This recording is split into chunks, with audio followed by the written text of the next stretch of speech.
Timpleton's eyes flutter open, though he doesn't recall falling asleep. He finds himself lying in a meadow, the grass beneath him soft and fragrant, cradling him like a bed of the finest herbs. Above, the sky is a perfect blue, and a gentle breeze carries the scent of freshly baked bread and honey. Templeton slowly rises to his feet, his green eyes wide with wonder as he surveys the endless fields of ripe fruits, flowing streams of milk and wheat swaying in the breeze. Just ahead, a massive banquet table stretches across the landscape, adorned with every delicacy imaginable, each dish more inviting than the last. At the head of the table stands a figure cloaked in robes of gold, vines and fruit growing effortlessly from the fabric itself. The figure's face is kind, eyes bright with a warmth that seems to radiate across the meadow. As Templeton stands before the gods, the air around him vibrates with a soft, ethereal voice. It is a voice both ancient and tender, and though the words feel universal, there is a deeper, almost personal undertone, as though she knows more than she reveals.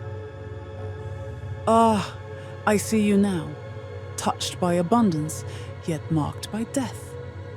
Her voice lingers on these words, carrying a note of quiet reverence, as if she is recognizing the gravity of Timpleton's destiny. You who feed life with your hands, yet bear the weight of finality in your heart. The gods who have chosen you have seen your balance. There is a moment of silence, and Templeton feels the voice shift, its emotion more tender, almost protective. You have been chosen not for power, but for purpose. Abundance flows through you, and with it, the knowledge that life must end. Her voice grows softer, more intimate, as though she is speaking directly to Templeton's soul. But take heed. The gods do not choose lightly. There is a final pause, and her voice takes on a note of deep compassion, a sense of shared understanding. Walk the path, or be lost between the worlds. The gods have seen you, and now you must see yourself. Templeton steps forward, his heart strangely light, as if he were about to greet an old friend. As he approaches, the god turns, a broad smile crossing his face. "Ah, well now, who do we have here?" the figure says in a voice rich and full of life, like the sound of laughter at a harvest feast. "You've come a long way, haven't you?" Templeton blinks, unsure of what to say, but before he can utter a word, the god, Sorel, god of abundance, steps forward with open arms, his joy genuine and unreserved. "Welcome, my friend. No need for introductions. You are here, and that is all that matters." Sorel continues, his voice carrying the same easy warmth as the sunlight on Templeton's fur. The god's eyes twinkle as if pleasantly surprised by Templeton's arrival, but he doesn't give away the sense of expectation that lingers just beneath the surface. Templeton feels an overwhelming sense of acceptance wash over him, as though for the first time in a long time, someone simply sees him for who he is, without judgment, without expectation. He tries to speak, to return the greeting, but before he can form the words, something shifts. The sky darkens at the edges, and the warmth begins to drain from the air. A chill creeps through the meadow, and Templeton instinctively wraps his arms around himself as the temperature drops further. The once gentle breeze turns biting, and he sees his breath puff out in small clouds of frost. He opens his mouth again, attempting to speak, but no sound comes. His throat feels tight, as though the very air around him is forcing the words back inside. He tries again, straining to make even the smallest sound, but the force is overwhelming, a pressure that leaves him silent, though he is keenly aware of every change. Then, from behind Sorel, a shadow emerges. The god's figure remains radiant, but the darkness grows, stretching out and taking shape. As the shadow rises, a figure cloaked in black materializes, tall and gaunt, yet unmistakably connected to Sorel. This is Nithyrus, the shadow of Sorel, and with his arrival, the meadow seems to tremble, as if the very earth beneath Templeton's feet understands the weight of his presence. Nithyrus steps forward, his voice a low, cold whisper that cuts through the silence like a winter wind. To feed is to give life, he says, the frost in the air seeming to swirl with every word. To feed is to end it. Timpleton's breath catches in his throat, though he cannot speak.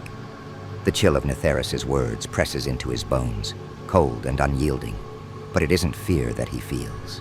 Rather, it is the certainty of what lies before him, the unspoken understanding that life and death are woven together, inseparable, like the light and shadow that now stand before him.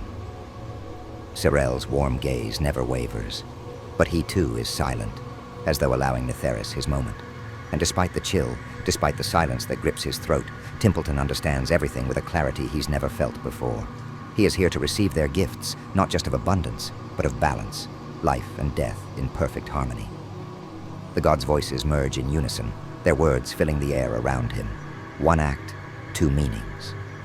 Timpleton stands in the chilling presence of Netheris, his mind sharp, despite the weight of the silence pressing against him. As he stares into the contrasting forms of Sorel and Netheris, the gods' hands extend, each offering a gift. Timpleton knows instinctively that these items hold great power, each tied to the delicate balance between life and death, abundance and inevitability. First, the daggers.